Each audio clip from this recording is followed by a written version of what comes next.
Hello and welcome to the Murders at Karlov Manor set re-review. Today I'm going to be going over my set review after, the set's been out for a month and a half and talking about where I was right, where I was wrong, how the format played out, how much I like the format. Just sort of talking about various points that come up over the course of the video. It's not necessarily going to be an exhaustive list of everything that I got right and everything that I got wrong in my set review, just sort of some of the more egregious stuff, some stuff that allows me to talk a little bit about how the format played out.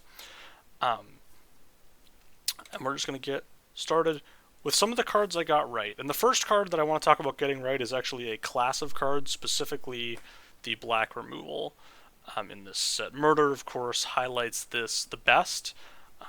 My grade in the set review for these cards was tier 3. I put them in tier 3. And I don't think this is necessarily something that, is uncommon amongst people that are modern limited card evaluators. Um, Even like your, Court of Calls is a modern limited card evaluation. Oh wait, card evaluator. Your, Lola Man. Those content creators are people that I put a lot of credence into their set reviews and stuff like that. Even they I think are still holding on a little bit to this type of card being better than it was. I think there were some, again, I don't use C pluses, but a C plus to convert to my tiers, a C plus is closer to a tier 2 than a tier 3 card in sort of my system. And I put this firmly in tier 3, and I think that is where it ended up. And this also incorporates the other black removal, the X spell as well. Falls into this category of, removal spell that's too expensive. Murder in this set specifically was extremely expensive as a result of disguise.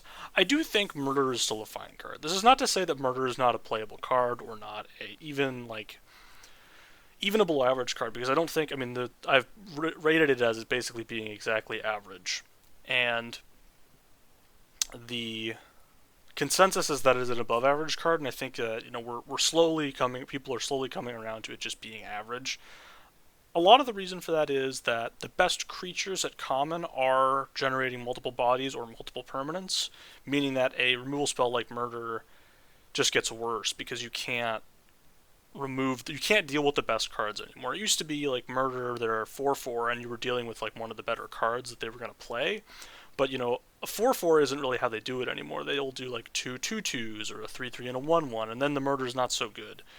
And so that kind of is something to continue to note, is that removal that is inefficient.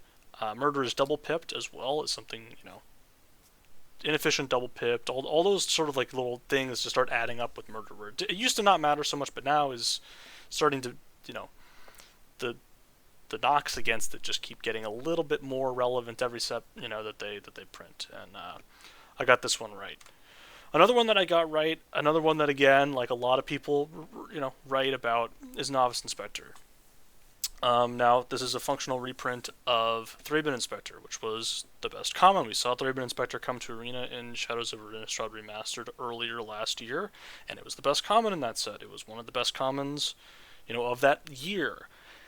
And, I still think people underrated this one. I had this as my best common in the set review. It was the only common I put into tier 1 in the set review, which I think actually ended up bearing out. I believe that this was the only common that was worthy of being in tier 1. You could argue maybe that, Makeshift Binding or Inside Source were kind of close, and I think that was ended up not being the case. Those were closer to tier 2. Novice Inspector, I do firmly believe, was a tier 1 card in this format, and I do think that people underrated it. My first draft of the format started with, me having 4 of these in my deck, and if that's not, some credence to people still underrating the card, I don't, whatever. At the start of the format, I do think there was some underrating of Novice Inspector. One of the things that I think people miss about this card, and this card is not, just screaming at you that it's the strongest common in the set, right? Makeshift Binding makes a little bit more sense. It's a removal spell. It gains life. That sort of screams to people a little bit more like, oh, hey, this card is really good and really strong and really does powerful things. Novice Inspector is a 1-mana spell that gives you a 2-mana spell in your hand. And that's extremely valuable because It gives you a basically it gives you a 2 mana spell in your hand that can draw you a card. But the 2 mana spell in your hand is also an artifact, like token on the board, and you can like interact with that, and you don't have to draw the card right away. I I don't you know I don't really believe this, but I think that a clue token just being a token on the board makes it not as far off of like just saying draw a card on it as people give it credit for. Like if Novice Inspector just was 1 mana 1/2 draw a card, would it be better? Yeah, it would be better because on turn one it's a better card. But the fact that the artifact like is a thing on the board that you can interact with positively for you and your opponent doesn't necessarily get to know that you're going to have artifacts. Pre in like game one scenarios does actually give it some additional bonuses that drawing a card wouldn't. And so yeah, I think people just sort of said, hey, it's been 10 years, a little bit more than 10 years since they printed this card, and it's probably not going to be as good anymore. And I think that was just a sentiment that was largely unfounded. Torch the Witness is next, another tier 1 card. Now, this card follows an archetype of cards that is generally bad and would be something that I ordinarily wouldn't like, which is the 1 mana plus X, deal X. Now, this is a key difference in the sense that it deals 2 times X, which is way better. Your worst case scenarios, it's a 2 mana deal 2. Now, a 2 mana deal 2 is very bad. But this thing allows you to, scale up your removal spell over the course of the game, and it allows you to draw a card off of it, which mitigates a lot of the problems I talked about with Murder. One of the problems it does have is the sorcery, which I think a lot of people dinged it for. But again, sorcery speed removal, I do think there's a little bit too much of a thought that removal has to be instant speed for it to be good. And I just don't always think that's the case. I think that in a lot of cases, with removal like this where it's generating value, you don't need to be casting at instant speed. And in fact, a lot of times removal spells that are instants you want to cast at sorcery speed to avoid blowout potential. You basically really want to avoid being in a scenario where you have to cast the removal before your opponent has done anything. Like, you don't want to attack your 3/3 into 2/2/2s and then feel like, oh man, I got to cast this removal spell to kill one of their 2/2s so that I'm eating their other 2/2. So that's not a good spot for you to be in, right? And so this kind of actually helps you, it helps prevent people from their own worst enemy, which is getting into scenarios like that. And again, making the clue, as I sort of talked about with Novice Inspector, is something that in some cases is better than drawing a card, usually is not. Especially this one is actually worse even than Novice Inspector in that sense, because you're going to be casting it later on in the game. You would rather just have the card than the 2 mana, but there are synergies that come up for making the clue instead of drawing the card, and that is sort of an important thing to think about. Sample Collector. Let's talk about another card I was negative about. And I gave this a tier 4 grade, which is to say it was a below average card, a card that you can put in your deck and probably wouldn't be especially great and was probably going to be overrated by a lot of people, and I got this one right. So we've seen oftentimes that 3 mana 2/3s are not very good. This is my perception. This is just kind of how things have been in Limited over the last few years, is that a 2/3 for 3 just doesn't get the job done. I personally believe that a 3/2 on 3 is a considerably better stat line than a 2/3 for several reasons. There's the reason to think that this would be good in this set is that, hey, your opponent's going to be casting a disguised creature on 3. This can block the disguised creature. Well, not really, because if your opponent attacks with a disguised creature on 4, the threat of them activating it and flipping something over, is still pretty bad for you. You still can't really block it. Can't really even threaten to block it. So that avenue is kind of just not, wasn't sensible. And the attack trigger on this, this having to attack to get the trigger, the collect evidence trigger, is pretty sketchy and doesn't really play well with collecting evidence, because collecting evidence is sort of something that is going on in the graveyard or some other phase of play that isn't necessarily like super correlated with wanting to attack, right? The collect evidence decks kind of want to use that to generate value and beat their opponents that way. They're not really necessarily these aggro decks, and the aggro decks are going to have a much more difficult time having things in the graveyard to collect. 3 is also a weird number. A lot of the stuff in this set was 4 or 6. There were a couple of collect evidence 3s, but most of them were 4 or 6, so it kind of didn't work well with your other collect evidence stuff. You were sort of, making your bite down on crimes more expensive to use this card. There was just kind of a lot of issues, I think, on a macro level with this card that prevented it from being what I think some people may have thought before the set. Ill-Timed Explosion, I think, one of my more proud grades. One of the grades that when I saw other people grading it, I was just shocked. I didn't understand why people were so low on this card. The thing that I saw with this card is the module, like there's just so many different modes that you can use this card for. It's a 4-mana sorcery speed card draw spell that draws you 2 cards. Now that's a terrible card. Like, let's not be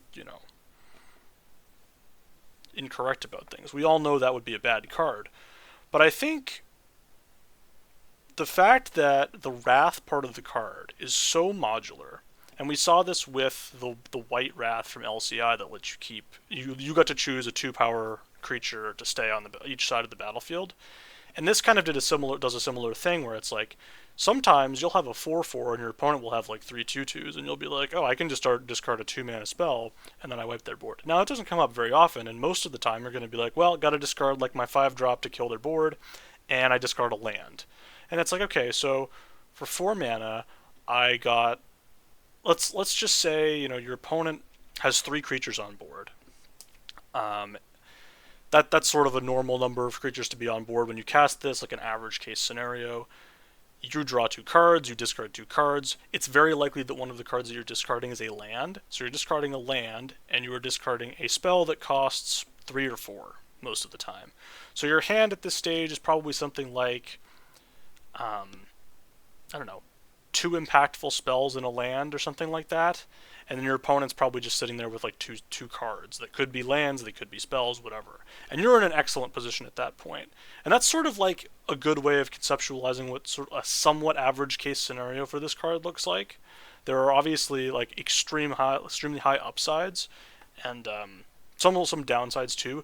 But another thing to think about with this card that doesn't come up a ton because it's a rare, but having a Wrath that plays well with other Wraths is actually really nice, because you can just be like, you know what, it's turn 4, and I don't have anything else to do with my mana, my opponent is not playing to the board, I'm just going to draw 2 cards, and drawing 2 cards against opponents that aren't playing to the board is kind of devastating, because they're like, well, they just spent all their mana drawing 2 cards, and like I didn't get to punish them for that, and so like you kind of it really helps against control opponents, and it helps against more aggressive opponents, and this is the type of card that I really like and value highly just generally, and so I saw a lot of potential with this where I think a lot of people missed, especially like I think a lot of people missed the cost of discarding 2 cards when you want to Wrath your opponent's board is actually not that high. Like the cost of being like, well, 4 mana Wrath you, but I had to loot away a card maybe I wanted to play. Well, at the end of the day, like you kind of like sometimes you just need to Wrath your opponent's board, and having the optionality to not have this be only that was just excellent and made the card insanely powerful. And the last card that I feel like I was right about in comparison to the community was Yaris. So I put Yaris in tier 2, and this isn't right, like that doesn't really make a lot of sense, right? Like, so when you look at the card, you don't see a card that's tier 2. You see a card, oh man, this is obviously a bomb. This card's obviously sick. This card's amazing.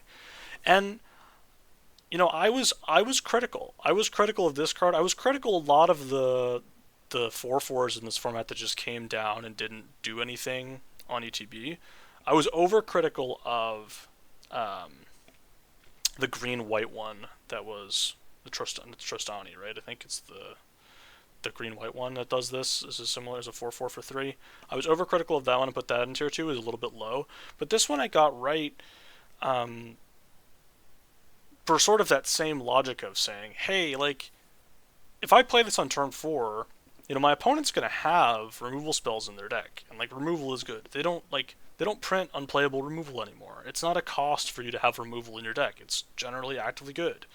And yeah, the absolutely best case scenario is, I play this on 4, my 2/2 gets in, and I get to draw a card. Well, great. I mean, like, you did it. But, sometimes your opponent just blocks. Sometimes they're like, oh, well, I'll take a gamble on, like, your 2/2. I'll have, like, a 2/3 or something, or, like, another 2/2, and I'll just trade, and then it flips. Like, that's probably pretty good for you, too. But, again, most people, like, you give your opponent the choice. And this card really was just a little bit too slow. And tier 2 was correct, by the way. And tier 2 is good. It's still a good card, right? Like, I'm not saying this card's bad. I'm not saying anything like that. I have the review as tier 2. I believe that the card is a tier 2 card. It's also, double 2 colors. So, in terms of draft ordering, in terms of, like, your pick order, it's not going to be as high, even as its strength will indicate.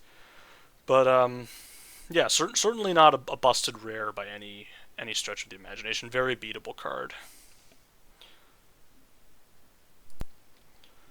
Alright, and now on to some cards I was wrong about. And of course, the biggest offender is A Killer Among Us. I was very wrong about this card.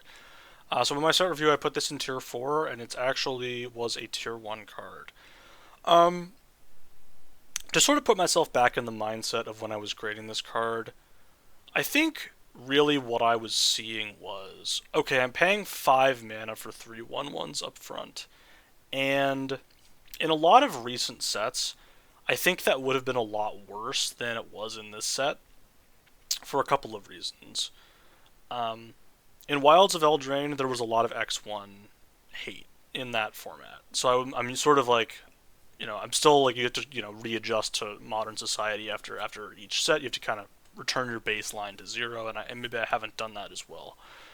And LCI, I think this card would have been great in LCI too. I think it would have been good there. I think I just missed the defensive capabilities that the 1/1s had. And I think I got myself into a scenario of, being overly critical. I was overly in worst case scenario mentality, right? I was sort of thinking, well, my opponent's just going to attack me and I have to, like, chump with these 1/1s.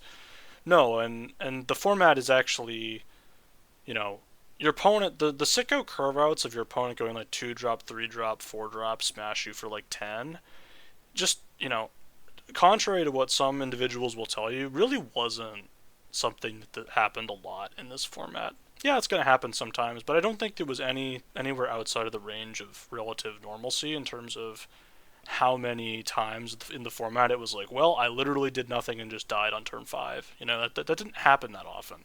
And so I feel like, yes, it was a little awkward sometimes when you're like, I guess I gotta attack to make this thing into a 4/4, but, most games, in most game states, you're going to have a pretty even board on turn 5, and then you're going to attack, and you're going to make a 4/4, and your opponent's going to kind of be sitting there like, well, how do I beat this card? And the answer is they probably don't. I also think that this set was specifically very, very... There were a lot of benefits to going wide. This card played well with a lot of other cards in the set, a lot of other good cards in the set, and going wide was certainly something that had intrinsic value in this set over a normal limited environment. So I do think that this card performed a little bit better here than it would in the average set, but still I think in the average set it would be a tier 1 card, or maybe a high tier 2 card in the average format, but I think this format, certainly had it firmly in tier 1, one of the best uncommons in the set. Next one is Fey Flight. I put Fey Flight in tier 2, and it actually ended up being a tier 4 card, maybe even closer to tier 5. I don't believe I have ever actually played this card since like the first days of the format. One of the things about these type of effects, we have seen effects like this be good. The one in Theros Beyond Death, Starlit Mantle. The 0/1 in March of the Machine that had hexproof and gave something hexproof. We've seen those effects, and those were really good. Now, What those two cards had that this card didn't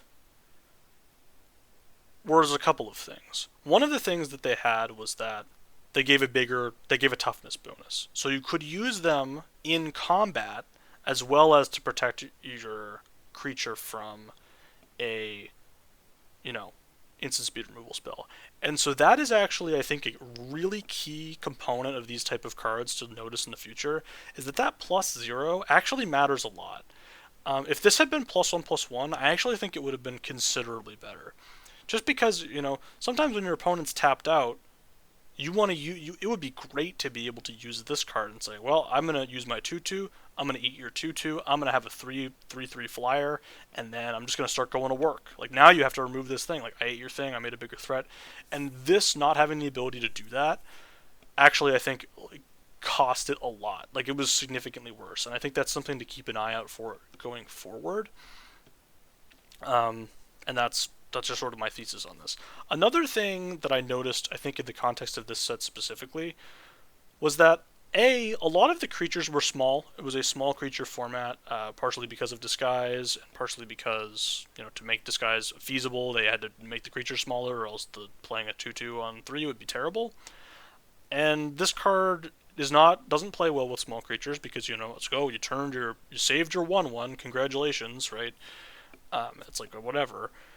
And, a lot of the creatures in blue that were good already had flying. So, like, it giving flying was actually not necessary, and this card would definitely have been a lot better if it just said, hey, this is +1/+1 enchantment, I think. Like, if this just said +1/+1 and it was an enchantment, like, even if it didn't give flying, I think that would be better even in this format. So, lessons learned here is that toughness is really important on these type of effects, and we will continue to monitor them going forward. Another big miss from me. Case of the Gorgon's Kiss. Single black mana for a case. We don't need to review what the card does. I've already talked about it in the set review. So one of my biggest misses in the format was this card, and a lot of people missed on this card. It's not just me, but the reason I got this wrong, and I don't want to give myself too much excuses. I did misevaluate it, but one of the big reasons is that I missed that this does not work with tokens. I thought that the text was templated such that, the token goes to the graveyard and then it dies. Not how it works. So that was on me. I just, that's a Magic the Gathering rules and like text reading issue. We got to be better, got to be better. But another thing is that I didn't take into account that you basically can't target disguise creatures with this. It's just too expensive for this to be reasonable. And it's just, it's just too clunky. I usually give these effects very, very low grades, and I would have done the same. I mean, I just got so enticed that this was going to become a 4/4. But again, just if this worked with tokens, I think it would have potentially lived up to the billing, but I just think, not. And there wasn't really that much self-milling going on. Honestly, there really wasn't, at common specifically, not enough self-milling going on to support this type of effect, even if it, even if it did work. A format that I think this would have been, I don't even know if it would have been good there. I think this card would have been bad just because it doesn't work with tokens, and there's so many tokens in Modern Limited. And just something to keep an eye out for is stuff like that, where just, a little bit of a rules thing, a little bit of a I thought that it would be easy to turn on. Not the case. Just totally missed on this one. Similarly, toxin analysis. Again, a lot of the same criticisms come up here. Creatures are small in the set, so trading up with your opponent's thing is not something that happens a lot. The lifelink was kind of, again, for the same reason. Creatures are small, so you don't actually get that much life giving your creature Death Touch. And there just wasn't enough incentive for this. Part of the reason I think is that black was the worst color, that this didn't perform well, but I do think that part of it is that this just didn't really meet the needs of the cards in the set. Like, the creatures were too small. Really, I think really and truly it just comes down to creature sizing and ward also being sort of an issue. Totally a playable card, but not anything I was excited about, and I think, lessons to be learned there. Convenient Target was the next one that I got wrong. Again, sort of with the tier 2, it was actually tier 4. A lot of my bigger misses sort of in that range. So this one is interesting. It turns out that, when I saw this card previewed, I was like, oh man, this is so flexible. Like, it can do so many things. But Red didn't really care about a lot of the things that it could do. It was sort of more, Red wanted to go wide with white, or it wanted to have care about artifacts with blue, or it wanted to, whatever. I mean, this card was okay in like red green. Red black was another deck that was sort of wanted to go wide. And I just think it kind of like missed, like it didn't really fit in well with what Red wanted, and the extra like value of being able to recur it, like you just didn't have time. There was just no, like, you had other stuff to spend your mana on. There was enough clues to sacrifice and other ways to spend your mana that were better than just, oh, I'll pay 4 mana to get this back and reattach it.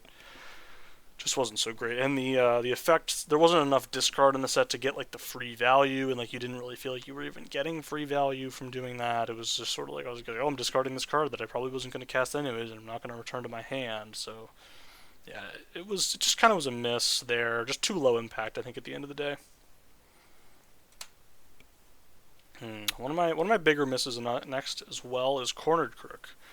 So this card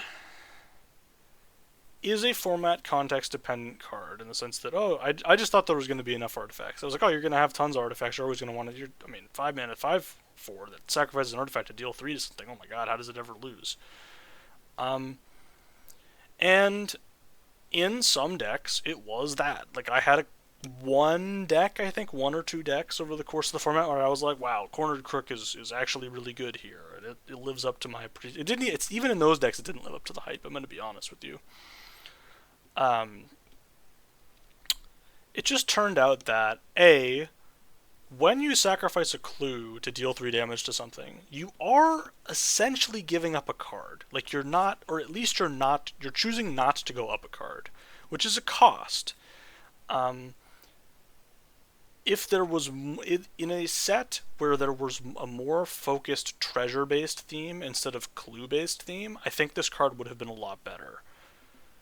Because sacrificing a treasure to deal 3 damage is a huge upgrade, as opposed to sacrificing a clue to deal 3 damage, which is, it's like, well, a 2 mana deal 3, if you think of the clue as a 2 mana deal 3, is a good card. Like drawing a card, dealing 3 damage, it's closer. It's a lot closer than, dealing 3 damage or adding 1 mana, right? So the value of a replacement of what you were sacrificing was a lot worse than I think I gave it credit for. I was like, oh, you're going to have enough clues, you're going to have like 5, yeah, you're going to sacrifice a clue, whatever, who cares? It's like, no, on turn 5, I was like, well, I have this one clue. It's like, do I really want to sacrifice? I'm like, going all in that I'm going to kill them with this 5/4. And, yeah, so definitely a card that I overhyped because I just saw, this one's going to be hard, right? This is why set reviewing is difficult, is that cards like this are so context dependent. And in some decks, this card was good, and in some formats this card would have been unbelievably good. But this format, it just turned out that, again, dealing 3 damage to a suspected creature on 5, not really a thing you could do. And then a lot of your opponent's creatures were suspected, surprise, oh, they got a 2/2, I can't deal 3 damage to it, and then if they flip it over, they get value. So it's like, oh, well, is it really that good? And that was sort of, I think, really the key miss there. And the last creature I was wrong about, and a card that I've been meaning to talk about, I thought about doing a separate video on Judith. They got me. The Wizards of the Coast, you got me. I got by this card. And really what happens is they conned me. They created Gandalf the Grey in Lord of the Rings Over the Summer, which was a 5 mana 3/4 that did a bunch of stuff when you cast it. It gave you extra value when you cast instant or sorcery spells. That card was a blue-red card. Before the set came out, thought that card was going to be terrible. I thought that card was awful. I didn't think it was going to be very good. It turned out that card was pretty good in Lord of the Rings. Now, I was like, oh, does that mean that a 5 mana 3/4 that, can trigger multiple times on instants and sorceries and get you value for doing that is good. And I assumed that that was yes. The answer to that question was yes. But it turns out that the answer to that question is no, it's very context dependent. Blue-red in Lord of the Rings was a spells deck. The best blue-red decks and the average blue-red decks were playing a high number of instant and sorcery spells, closer to 13. It was kind of like your minimum value for instants and sorceries in those decks. And your average red-black deck in this format is playing 6, 7 instants and sorceries. It was about as high as you could run, feasibly. And so this card is a lot worse because the context, of the decks that you can functionally play the card in, it just doesn't work as well. And I think the effect is better. Like, I think creating a 2/2, that deals 2 to your opponent when it dies is better than, copy the spell in most cases, or put Gandalf back in your hand or whatever. But at the end of the day, the context was such that this card was much worse than Gandalf. I do think Lord of the Rings was maybe, I think a set with similar characteristics in some ways to this format. And I think that we just kind of saw that, context mattering bear out in this card and how it performed. Alright, and now it is time for the final rating, my final review of the set. I gave the set a 9 out of 10. So let's kind of walk over a little bit as to why that's the case. You can see sort of my bullet points here, but I think this set was excellent. I think this is one of my favorite sets that I have played since, coming, be actually serious about drafting Magic. I think that the mechanics are good. I think they actually got all of them right. I think Disguise was a huge success. I think they balanced it perfectly. Well, I mean, perfectly is, whatever. But I think they balanced it extremely well. I think they did a very good job of making sure that you weren't going to lose the game by playing a 3-mana 2/2.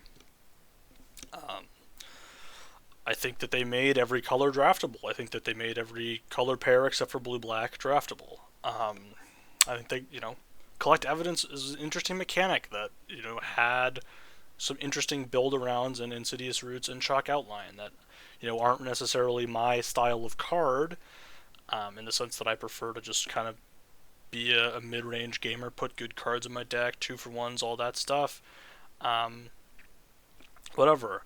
I won a lot. This is my winningest set by a lot. I won 70% of my best of one games. Now, you're going to say, oh, but, did you do that in Bronze or whatever? The answer is no. I was in Mythic for a high percentage of those games, and, it was a set that really clicked with me. It was I certainly my highest level of performance in a limited set. And I will say that part of that is as a result of continuing to improve just by playing more. But I think part of it is this set rewarded my style of play. My style of play is very mid-rangey. It's a lot about getting value on board. Like, a lot of what I like to do is say, okay, how do I get my board state to be better than my opponent's board state? And how do I be in control of the game while still developing my board? And this set really, really incentivized, being good at that. It incentivized, thinking about probabilities, about, well, if my opponent's disguised creature is this, what happens in that case? How bad is it for me if they do this? How bad is this? So there was just, I'm continuing to get better and better at that as well. I think all of my drafts felt very unique as a result of, play boosters to a certain degree, having there be more rares. I think that the dual lands made the format a lot better. They were insanely good. They were really, really good. They were as advertised, or at least as I believed that they would be. And the fixing was good. I mean, was it... Would I say I think the fixing was about what I would want. It doesn't need to be this good every format. This is probably a little bit on the slightly too high end of things in terms of goodness of fixing. I don't think I would want my median set to have this much fixing. But I think that you should be doing about this much fixing once every 3 sets or so. Once every couple of sets, you should have fixing that's this good.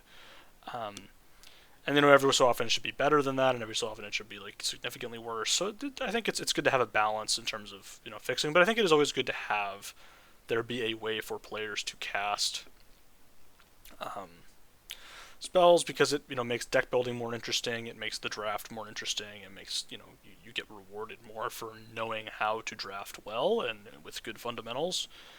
I think those things were all true of this format. My biggest criticism of the format would be that white was too good. I do think white, especially white's commons, were slightly too good. I think that Novice Inspector, Inside Source, Makeshift Binding, that's that set of 3 commons. And I know Dogwalker is technically sort of in that mix, but I'll give you a little bit of a pass for making Dogwalker so good, just because it is a 2-color card. So I'll give that a little bit of a pass. I think that one was kind of fine. I just, if you're gonna print Novice Inspector in this set, you probably shouldn't have made Inside Source 2. I think, or you could have made Makeshift Binding not gain you life, something like that. Like it just didn't need, all of that extra juice. Like I feel like all of those commons and a lot of White's commons were kind of just like, well, what if we made it just slightly more powerful than we needed it to be? Like, why was Novice Inspector a detective? Well, it makes sense from a flavor perspective, but from a power level perspective, did you really need to give it a type that was going to be really good in the set? You probably didn't. Did Inside Source, have to have the ability to, tap to make the thing attack? Maybe not. You probably didn't need to have it do that. Makeshift Binding have to gain you 2 life? It wouldn't have been nearly as good if it didn't, but it probably, if there's just a couple of tweaks there that I think, just pushed white over the edge a little too much, to make it the, definite best color. In a set that I think, again, especially at a higher level, and this is true of all limited sets, that drafted at a high level is a different experience than drafting in the best of 1 queues. But, I still think that there was a lot of wiggle room, even within best of 1, to sort of do what your playstyle, what you wanted. You could kind of do what you wanted. And I don't think that's true of every format. I think a lot of formats will force you to behave in a certain way, and I think this format was not one of them. And that's it. That's my set re-review. That's the whole thing. That's all I got today. I hope you enjoyed. I hope that, you joined me on a journey of, retrospection, and I hope that, the format was good to you. There are certainly a lot of people out there that maybe didn't like it, or, have had growing concerns about formats and their sameness. I think this personally felt that this format was very different as a result of Disguise, and I think, again, getting Disguise right is sort of something that I felt that happened, and maybe not something that everybody felt happened. So that's all I got. Thanks for watching. I'll see you next time.